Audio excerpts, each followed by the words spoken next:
오늘 우리에게 주신 하나님의 말씀은 신약성경 로마서 13장 1절에서 7절까지 말씀입니다.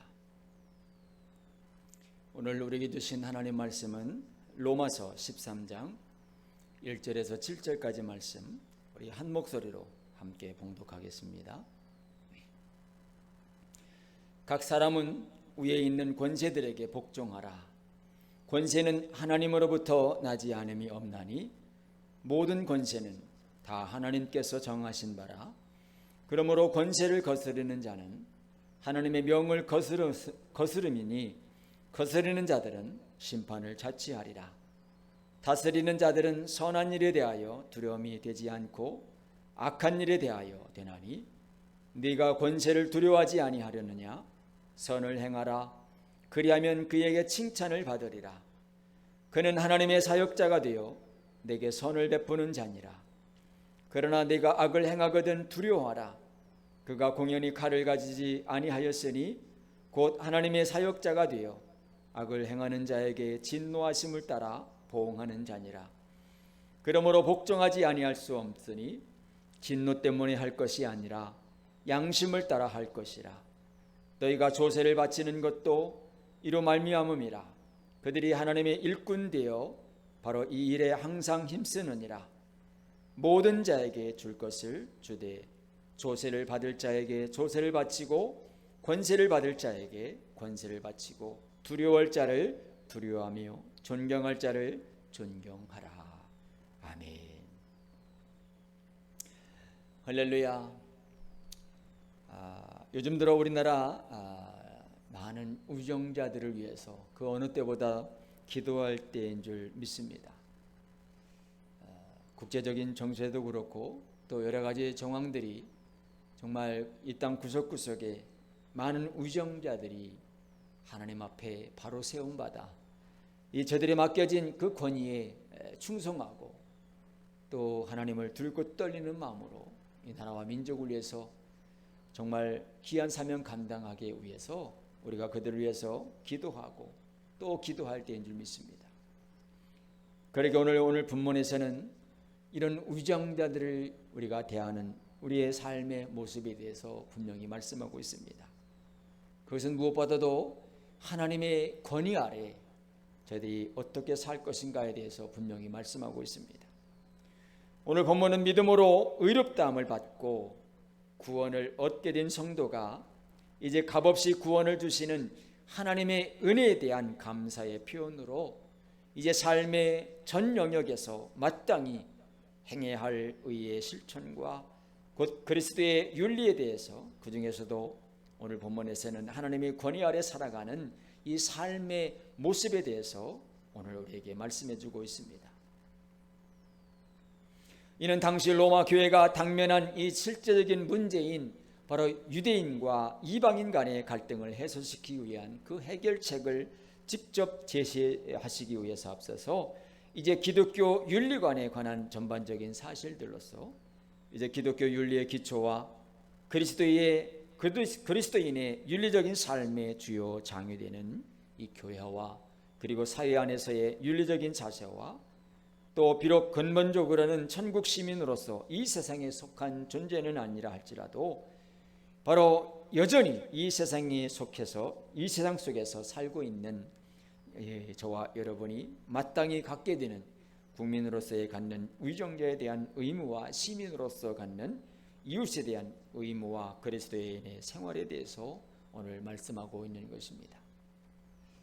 특별히 오늘 본문에서는 그리스도인의 윤리 문제에 있어서 필연적으로 야기되어지는 이 세상 안에서의 이 권위 아래 제기되어지는 여러 가지 문제를 해결하기 위한 그 해결책을 말씀해 주고 있습니다. 바로 성도는 이 세상에 살고는 있으되 이 세상에 속한 존재가 아니기 때문에 필연적으로 겪게 되는 하나님께 대한 의무와 이 세상 위정자에 대한 의무 사이의 갈등의 해결 방법을 오늘 우리에게 제시하고 있는 것입니다. 특히 세상에서의 권위 문제뿐만 아니라 그리스도인의 윤리적인 삶은 이 세상에서의 영원한 행복한 삶을 위해서가 아니라 임박한 천국의 도래를 예비하기 위해 요청되어지는 것이라는 사실을 우리에게 일깨워주고 있는 것입니다. 우리가 이 세상을 살아가면서 그리스도인으로 살아가기가 때로는 얼마나 곤란스럽고 힘들고 어려울 때가 있습니까? 그래서 우리는 그 세상적인 윤리와 또 세상적인 권위 앞에 때로는 우리가 함께 그들과 또 그 권위 아래 복종할 때도 있고 온전하신 하나님의 뜻 안에서 갈등을 겪을 때도 있다고 하는 것입니다. 먼저 본문에서 국가의 권세의 기원은 분명 하나님이시며 위정자들은 악을 행하는 자들을 징벌하며 질서를 유지키기 위해 세우신 바로 하나님의 일꾼들이라고 하는 것입니다. 성도들은 그들을 대적하지 말고 이제 복종하며 성도도 국민의 한 사람으로서 마땅히 지켜야 할 의무인 납세의 의무를 지킬 것에 대해서도 오늘 말씀하고 있습니다. 바로 위정자들에 대한 성도의 복종은 바로 이 우주 만물의 역사는 절대 유일하신 창조주이신 하나님이 창조하신 것으로 모두 하나님의 주권하에 있다는 이 대전제하에 이루어지고 있다는 것입니다. 즉 다시 말하면 이 세상의 권세자들이란 인간 타락 후에 하나님이 예수를 통한 구속의 법을 세우시고 이를 세상 끝날까지 진행시키시는 동안은 일단 사탄의 죄성과 이에 호응한 인간의 죄성으로 오염된 이 세상의 역사가 이제는 오직 하나님이 세운 일반 은총적 섭리로만 통제되는 바로 영적 존재들의 자유의지에 따라서만 진행되도록 이제는 잠시 허용하신 바 이제는 이의 진행을 막는 악을 제어하시기 위해 세우신 바로 권위자들이라고 하는 것입니다. 따라서 위정자들에 대한 성도의 복종은 넓게는 하나님의 절대 주권에 대한 복종이며 좁게는 하나님의 일반 은총적 섭리에 따른 이 세상의 악을 제어하기 위한 세상 권세에 대한 복종이라고 하는 것입니다. 그렇다고 물론 위정자들에 대한 성도의 복종이 맹목적인 것이 되어서는 안 될 것입니다. 만일 위정자들이 악을 행하거나 혹은 악행을 요구한다면 성도는 삶 전체에 있어서 선을 행하는 바로 하나님께 대한 의무로 인해서 마땅히 이를 거부해야 할 수 있을 것입니다. 이처럼 하나님께 대한 의무와 위정자에 대한 의무가 서로 상충될 때에 그리스도인의 복종은 분명 한계를 갖게 되므로 저와 여러분이 하나님의 말씀 안에 더욱더 깨어 있어서 영적인 분별력을 가지고 이 세상을 분별하며 살아갈 수 있어야 합니다. 그리고 이 세상의 위정자에 대한 성도의 복종의 구체적인 내용은 바로 십계명 중에서도 바로 이 수평적인 이웃과의 관계에 있어서 요구되는 바로 십계명 6계명부터 10계명까지의 이 5계명의 범위를 넘어서지 않는다고 하는 것입니다. 그러므로 이의 준수가 이웃에 대한 사랑에 의해 완성될 수 있다면 이에 명시되지 않은 사사로운 국가의 규범이나 기타 이웃 간에 지켜야 할 다른 사회적 규범들도 이제는 본질적으로 사랑에 의해서 지켜질 수 있다고 하는 것입니다. 따라서 이 같은 이웃에 대한 사랑의 행위만 제대로 수행된다면 성도는 특별히 위정자들을 두려워할 필요가 없을 것입니다. 나아가 이러한 사랑의 실천은 궁극적으로 율법을 통하여 하나님께서 하나님의 백성들에게 요구하시는 윤리적 요구의 전부라고 하는 것입니다. 그러니 우리의 모든 삶 속에 있어서 예수 그리스도의 사랑이 우리 안의 삶의 우선순위가 될 때 그 사랑은 율법의 완성이라 말할 수 있을 것입니다. 바로 이는 로마서 13장 10절에서 이렇게 말씀합니다. 사랑은 이웃에게 악을 행하지 아니하나니 그러므로 사랑은 율법의 완성이니라. 바로 예수님께서 이 땅에 오셔서 예수 그리스도의 십자가의 사랑을 우리에게 친히 보여주셨습니다. 그 사랑은 절대로 이웃에게 악을 행할 수가 없기에 우리는 바로 예수 그리스도의 사랑의 기준으로 우리의 이웃들을 사랑하고 바로 수평적인 관계를 맺어간다면 우리는 결코 세상의 바로 권위자들 앞에서도 우리는 두렵거나 떨 필요가 없다라고 하는 것입니다. 하나님의 권위 아래 살아가는 성도는 이 땅에 사는 동안 예수 그리스도의 구속의 사역이 성취하시기 위해 재림하실 때까지 이 땅에서 하나님의 의를 선포하고 또 그의 나라를 확장시켜 가야 할 의무가 있다고 하는 것입니다. 따라서 성도의 윤리는 단지 이 세상에서의 자기 공적을 쌓고 행복을 얻기 위한 것이 아니라 그리스도의 재림과 함께 영원한 천국이 도래할 때까지 성화된 모습을 갖지 못한 성도의 자신이 이제는 부끄러운 구원을 얻지 않기 위해서 요구되는 최소한의 모습이라고 하는 것입니다. 그런 점에서 성도의 윤리는 이웃에 대한 사랑의 실천에 앞서서 먼저 성도 개개인 우리 자신이 하나님이 보시기에 기뻐하시는 의로운 행위를 할 수 있어야 할 것입니다. 즉 종교적인 차원에서의 자기 성결과 경건한 이 삶을 통해 온전하신 하나님의 뜻을 이루어가는 삶을 살아갈 때에 우리는 이 세상 윤리에도 결코 어긋남이 없는 하나님이 기뻐하시는 귀한 삶이 되어질 줄 믿습니다. 이런 점에서 우리의 자신은 과연 하나님 앞에서 부끄러운 구원을 얻지 않기 위해 얼마나 힘쓰고 의를 행하기에 애쓰며 자기 경건에 힘쓰고 있는지 삼가 자신을 이 시간 깊이 돌아볼 수 있기를 바랍니다. 특별히 하나님의 권위 아래 살아가는 성도는 거짓 없는 참된 진실한 삶을 살아야 할 것입니다. 하나님이 세우신 권위 앞에 거짓된 모습은 곧 하나님을 속이고 하나님을 기만하는 것임을 우리가 잊지 말아야 할 것입니다. 저는 최근에 사무엘하 말씀을 묵상하는 가운데 거기에는 아말렉 청년에 관한 이야기가 나옵니다. 이 사무엘하 1장에서 그는 사울이 전장에서 죽은 현장에 사울의 죽음을 목격했던 군사로 이제는 아말렉을 물리치고 돌아온 다윗 앞에 선 그는 사울의 죽음을 고하는 그 과정에서 그동안 사울이 그토록 다윗을 죽이고자 했던 그것을 알았기에 이를 통해 그는 큰 상을 얻기 위해서 자신에게 유익한 쪽으로 거짓 보고를 하고 있는 것을 볼 수가 있습니다. 즉 아말렉 청년이 다윗에게 와서 사울과 요나단의 전사 소식을 전하며 자신이 사울을 죽였다고 보고한 것입니다. 그러나 다윗은 사울 왕과 요나단의 죽음을 크게 슬퍼하며 사울을 죽였다고 진술한 아말렉 청년을 그의 기대와는 다르게 오히려 처형한 것을 보게 됩니다. 여러분, 우리가 하나님의 권위를 무시하고 성공과 출세를 제일의 가치로 여기면 바로 이 아말렉 청년들처럼 인간애를 잃어버리고 인간성이 망가지는 것을 보게 됩니다.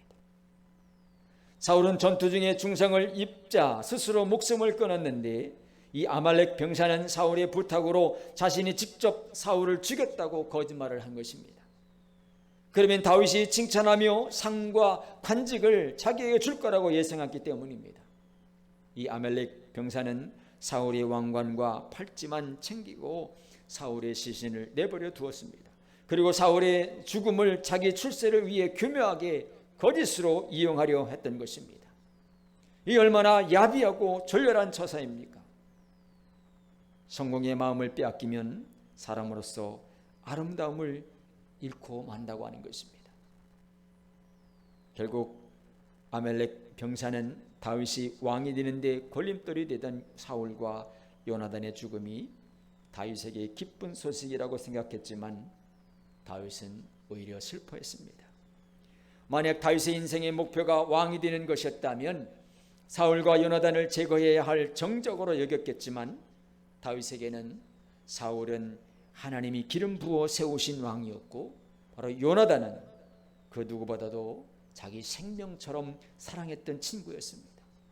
그러니 하나님의 사람은 성공을 최고의 가치로 여기는 사람과는 사고방식이 다를 수밖에 없음을 우리에게 보여주고 있습니다. 그래서 기쁨과 슬픔의 이유도 다른 것입니다. 얼마 전에도 바로 이 장례를 한 2곳 정도 갔다 오게 되었습니다. 그 속에는 믿음이 있는 가정과 그렇지 못한 가정들이 비교되는 것을 보았습니다. 분명 믿음 안에서 바로 사랑하는 사람을 하나님께 떠나보내는 그 사람들의 모습은 분명 바로 평안이 있었고 또 감사가 있었습니다. 그렇지 못한 가정에서는 여전히 슬픔 가운데 젖어서 어찌할 바를 모르고 있는 모습들을 우리가 보게 됩니다. 분명 우리가 똑같은 이 세상을 살아가지만 오직 하나님의 뜻 가운데 이제는 하나님의 사랑 안에 살아가는 사람들과 그렇지 못한 사람들의 삶의 모습이 분명 다른 점이 있다고 하는 것입니다. 그러니 그들에게는 그들이 생각하는 성공과 그들이 생각하는 가치의 기준이 분명 다를 수밖에 없고 세상을 바라보는 시각도 다를 수밖에 없습니다. 세상 사람들이 이해도 못하는 위로 주시는 평안을 그들은 알 수가 없는 것입니다. 이처럼 우리 또한 살아가면서 세상 권위 앞에서 선택의 기회가 주어질 때에 우리는 무엇보다도 하나님이 기뻐하시는 결정을 내리는 것이 가장 안전한 길임을 우리가 알아야 할 것입니다. 만약 다윗이 왕위에 눈이 멀어 사울을 죽였다고 말한 이 아말렉 병사를 처형하지 아니하고 그에게서 왕관을 받고 상까지 내렸다면 다윗은 진멸해야 할 원수의 손에 의해 세워진 왕이라는 이 불명예스러운 그런 모습으로 바로 있게 될 것입니다. 그러나 다윗은 하나님께서 세운 권위를 인정하고 끝까지 하나님께 지킨 충성이 결국은 다윗 자신을 지킬 수가 있었습니다. 그러나 반면 이 아말렉 병사는 하나님이 세운 권위를 소홀히 하고 무시하고 자신을 속이고 하나님이 세운 또 다른 바로 이 권위자인 다윗을 속임으로 결국 죽임을 당하고 만 것입니다. 하나님은 하나님을 존중히 여기는 자를 존중히 여기고 하나님을 멸시하는 자를 경멸하신다고 말씀합니다. 그러니 하나님을 멸시한 사울이 블레셋 군대의 손에 전사할 때에 이제는 하나님을 존중히 여긴 다윗은 아말렉 공습 성공적으로 물리치고 이제는 주님 안에서 참된 쉼을 얻게 된 것을 보게 됩니다. 하나님을 멸시하는 사람과 하나님을 존중하는 사람이 얼마나 대조적인 운명을 맞게 되는지를 우리가 단적으로 보여주고 있는 장면입니다. 사울이 아말렉을 진멸하라는 하나님의 말씀을 버리고 폐위된 것을 생각하면 두 사람의 대조가 더욱더 선명해지는 것을 보게 됩니다. 이 땅에 세워진 의정자들도 마찬가지일 것입니다. 분명 세상 안에 권위자로 세워졌을 때 저들 또한 하나님을 들고 떨리는 마음으로 먼저 하나님의 뜻을 구할 수 있어야 하는데 그렇지 못할 때가 얼마나 많이 있습니까? 그리 우리는 그들을 위해서 더욱더 깨어 기도해야 될 줄 믿습니다.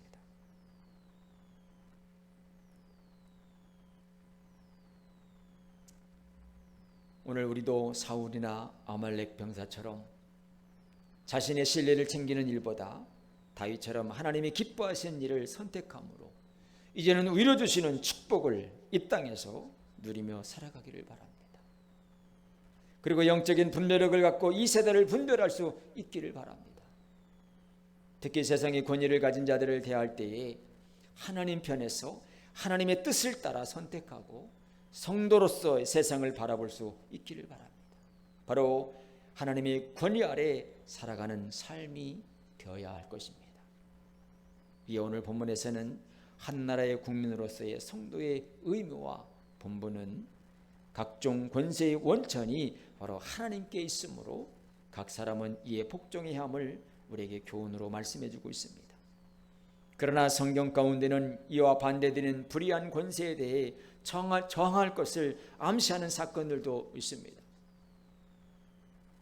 그 가운데 바로 사울에 대한 이야기가 앞서 이야기한 것처럼 바로 사무엘은 사울이 하나님의 명령을 어기고 바로 하나님을 버리고 자기 뜻대로 살아갈 때 분명 하나님으로부터 왕을 버림받은 사실을 사울은 바로 사울에게 분명히 이야기하고 있는 것을 보게 됩니다. 그리고 그도 바로 사울을 곁을 떠나고 만 것입니다. 또한 다니엘은 어떻습니까? 다니엘은 이 조서의 왕이 도장이 찍힌 것을 알고도 자기 집에 돌아가서 웃방에 올라가 예루살렘으로 향한 창문을 열고 전에 하던 대로 하루 3번씩 무릎을 꿇고 기도하며 그의 하나님께 감사하고 있는 것을 보게 됩니다. 바로 다른 사람들의 모함에 의해서 그가 하던 행위를 하게 되면 반드시 죽임을 당할 것이라는 사실을 알면서도 다니엘은 분명 하나님의 뜻 안에서 하나님의 일을 저버리지 아니하고 평소 하던 대로 하나님 앞에 나아가 간절히 기도하고 있는 것을 보게 됩니다. 이를 통해 우리가 분명히 할 수 있는 것은 하나님의 백성은 원칙적으로 세상 권력자에게 순종해야 하나 동시에 하나님은 모든 권력보다 더 우선적으로 원천적인 권위자이므로 세상 권력이 명백히 하나님의 뜻과 위배될 때에는 불복종할 수 있다는 선언을 우리가 얻게 되는 것을 봅니다. 이처럼 이 세상의 질서를 유지시키는 정의로운 권력에 대해서는 그 권위를 인정하나 하나님의 공의를 훼손하며 불의를 조장하는 세력에 대해서는 이제는 사무엘처럼 선지자적인 소명을 가지고 이를 비판하고 개혁시켜 나가는 것 또한 하나님의 뜻을 따르는 성도의 자세인 것입니다. 그러므로 우리는 먼저 하나님의 성김의 의무부터 준행해야 될 것입니다. 그리고 위정자들을 우리가 존경하며 그리고 납세의 의무를 다하고 통치자를 위해 기도하며 또한 평화를 도모하며 기도할 것이야. 이제는 모든 일에 선하게 하여 꺼리낌 없게 하는 삶을 우리가 살아갈 수 있어야 할 것입니다. 때로는 애매한 고난을 받을 경우도 있을 것인데 그것을 하나님을 생각하고 참고 인내하며 견딜 수도 있어야 할 것입니다. 이처럼 예수님을 구주로 믿고 하나님 나라 시민권을 획득한 성도라 할지라도 그는 한 국가의 시민입니다. 그러므로 그 국가에는 국가 권력을 주도하는 정부가 있고 그런데 성도들 가운데 세상 밖에 나가 사는 것도 아닌데 정부에 대한 크리스천에 대해 관한 이야기만 나오면 기피하거나 무시해버리는 경우들이 있습니다. 그런데 바울은 오늘 분명하게 본문에서 말씀합니다. 세상의 권세가 하나님으로부터 왔다고 주장합니다. 이는 세상의 모든 권세가 온 우주의 최고의 권위자 되시는 하나님께 속한 것임을 분명히 말씀하고 있습니다. 그러니 오늘 저와 여러분은 사회의 한 구성원으로서 하나님으로부터 온 세상 속의 정부에 적극적으로 참여하고 올바른 사회적 태도를 취할 것입니다. 그렇다면 이 나라 이 정부에 대한 성도의 올바른 태도는 무엇입니까? 가장 먼저는 선한 권력의 행사에 우리가 복종할 수 있어야 합니다. 오늘 1절 2절 말씀 다시 한번 보겠습니다. 각 사람은 위에 있는 권세들에게 복종하라. 권세는 하나님으로부터 나지 않음이 없나니 모든 권세는 다 하나님께서 정하신 바라. 그러므로 권세를 거스르는 자는 하나님의 명을 거스름이니 거스르는 자들은 심판을 자취하리라. 이 말씀에 앞서 바울은 4절에서 이렇게 말씀합니다. 하나님의 사자가 되어 내게 선을 이루는 자라고 분명히 바로 권세들에게 향해서 말씀하고 있습니다. 그러니 각 사람은 위에 있는 권세들에게 복종하고 권세를 거스르는 자는 하나님의 명을 거스림으로 거스리는 자는 바로 심판을 자취하게 된다고 하는 것을 분명히 말씀하고 있습니다. 그러므로 우리 성도들은 세속 권력이 요구하는 정당한 명령에 대해서는 하나님께 순종하듯 순종해야 합니다. 물론 때로는 국가 권력이 우리에게 불이익을 강요할 때도 분명히 있습니다. 하지만 성도 여러분, 그것이 국가 전체를 위해 실로 선하고 필요 불가결한 일이라면 그 희생을 감당하는 우리가 될 수 있어야 할 것입니다. 우리나라 역사적으로 국가적 위기 상황 속에서 아주 강한 민족임을 우리가 보여주고 있습니다. 그것은 국가의 위기 속에 무엇보다도 모든 국민들의 자발적이고 적극적인 희생이 있었기 때문입니다. 바울은 자원에서 형제 곧 권력의 친척을 위해서라면 자신이 저주를 받아 그리스도에게서 끊어질지라도 원하는 바라고 하나님께 고백하고 있는 것을 보게 됩니다. 우리가 성도로서 정말 바울처럼 이 정도는 아닐지라도 정말 이렇게까지는 못할지언정 선한 권력의 행사에 대해서는 우리가 자원함으로 적극적으로 참여할 수 있어야 할 것입니다. 또한 악한 권력에 대해서는 바로 굴복해서는 안 된다고 하는 것입니다. 세상의 권력을 가진 자들이 바로 이 권세를 통해 악한 행사를 하기도 하는데 이것 또한 하나님께서 주신 권세일까요? 이는 분명 그렇지 않을 것입니다. 우리가 섬기는 하나님은 이 세상에 존재하는 유일한 선하신 분인데 그 선하신 분께서 어찌 악한 것들을 행하게 할 것입니까? 결코 하나님은 그런 일들을 꾸미시는 분이 아니시기에 우리는 이러한 악한 권력자들의 악행은 모두 그들의 자의적인 행동임을 알고 이제는 그것에 우리가 분명히 거절할 수도 있어야 할 것입니다. 세상에서 실제로 행해지고 있는 많은 정치인들의 행태들을 우리가 적나라하게 보지 않습니까? 그렇다면 우리는 이때 단호히 이런 악행을 반대하고 또 악한 명령에 대한 복종을 거부할 수 있어야 할 것입니다. 이것이 성도의 선지자적인 의무입니다. 사실 성도들 중에는 세상 권세는 모두 하나님께서 세우신 것이므로 무조건 복종해야 한다고 하는 생각을 가진 사람도 분명히 있습니다. 그리하여 그 명령이 부당하거나 불의함에도 불구하고 무조건 순종하고 오히려 불의에 저항하는 자들을 향해 비난을 일삼는 경우들도 볼 수가 있습니다. 그러나 우리가 명심할 것은 불의하고 악한 권력을 행사하는 위정자들의 자유적 행위라는 사실을 우리가 분명히 알고 우리는 선지자적인 사명을 또한 우리에게 부여됐다는 사실을 깨닫고 우리는 분명한 태도를 할 수 있어야 할 것입니다.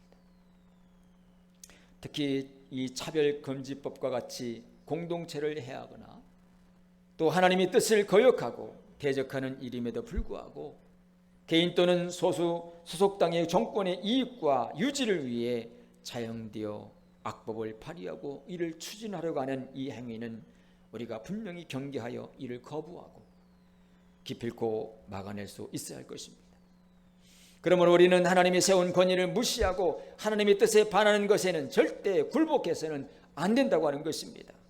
그래서 그것을 단호히 거부하고 질책할 수 있어야 할 것입니다.